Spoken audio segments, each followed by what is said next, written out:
Assalamualaikum warahmatullahi wabarakatuh. Hai, nama saya Devi Lapiana. Di sini saya akan menjelaskan tentang pengertian simple present tense. Sebelum kita masuki pengertiannya, kita bahas dulu ya apa itu simple.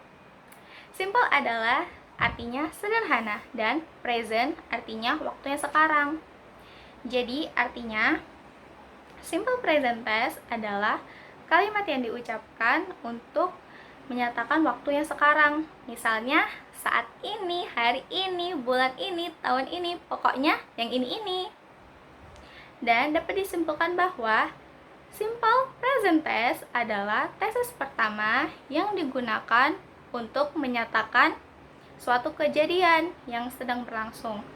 Seperti saat ini, fakta, kebiasaan, dan mendeskripsikan sesuatu. Dan fungsinya akan dijelaskan oleh rekan saya yang bernama Aulia Kamal. Assalamualaikum. Hai. Sebelumnya perkenalkan nama saya Aulia Kamal. Di sini saya akan melanjutkan materi yang telah disampaikan oleh teman saya Devi Lolaviana. Materi selanjutnya yaitu fungsi atau kegunaan dari simple present tense. Yang pertama, sebagai general truth. What is general truth? General truth adalah fakta dari sesuatu, atau kita menyatakan sesuatu fakta. Nah, bisa kita artikan general truth adalah fakta umum yang kita dapatkan di kehidupan kita. Contohnya seperti matahari terbit dari timur ke barat. 1 tahun ada 12 bulan. Nah, itu adalah fakta. Itu bisa kita gunakan simple present untuk menyatakan fakta-fakta seperti itu. Yang kedua, sebagai habitual action. What is habitual action? Habitual action adalah kebiasaan. Jadi bisa kita artikan habitual action adalah kebiasaan yang kita lakukan. Simple present itu bisa kita gunakan sebagai untuk menyatakan kebiasaan yang kita lakukan sehari-hari. Contohnya seperti makan dan minum. Simple present tense juga bisa kita gunakan sebagai untuk menyatakan perasaan, pikiran, pendapat, atau keadaan di masa sekarang. Thank you. Assalamualaikum warahmatullahi wabarakatuh. Nama saya Rizky Lestari. Saya akan melanjutkan materi yang selanjutnya, yaitu tentang rumus dan pola simple present tense yang terbagi dua. Yang pertama verbal simple present tense, dan yang kedua ada yang namanya nominal simple present tense.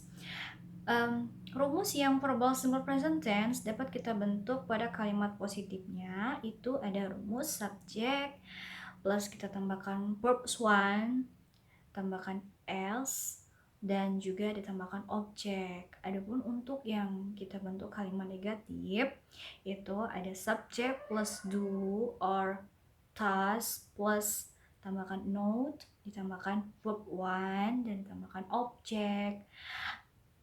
Untuk kalimat interrogatifnya, kita buat do atau does plus subject plus verb one plus dikasih tanda tanya.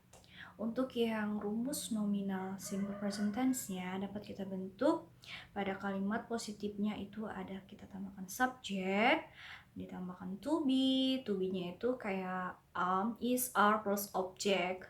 Negatifnya subject plus to be plus verb one plus object. Interrogatifnya to be, is, are plus subject plus verb one plus tanda tanya. Terima kasih.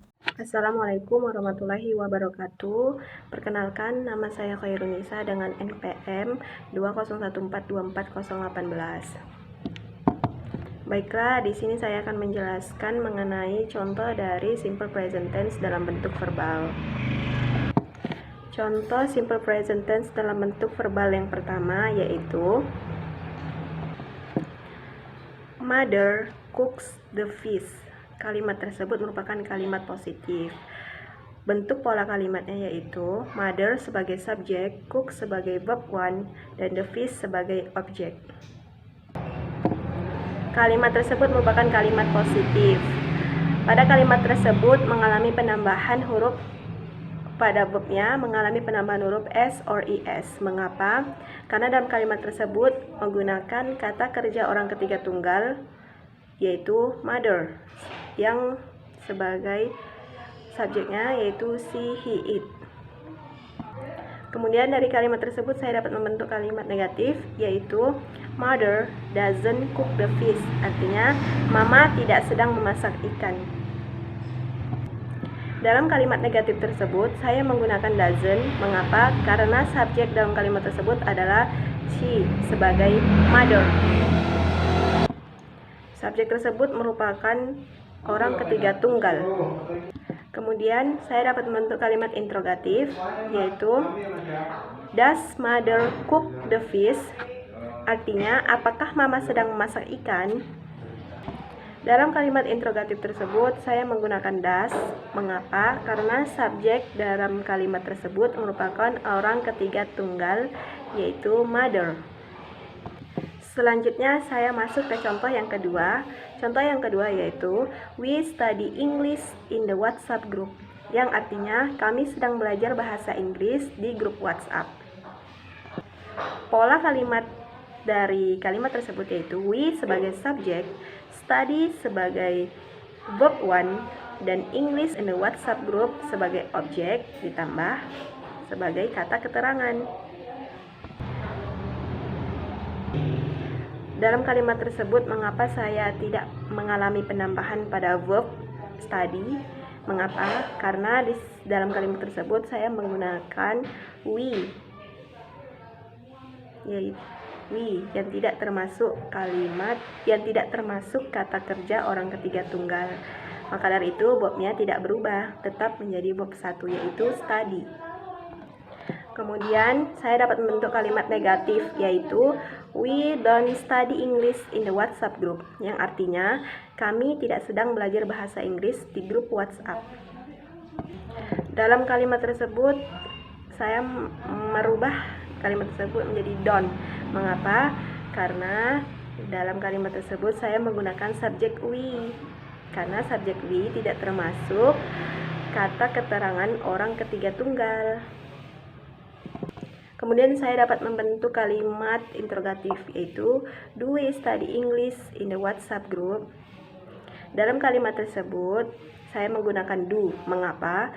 Karena we termasuk subjek, we termasuk bukan dari kata keterangan orang ketiga tunggal. Maka dari itu kita menggunakan do.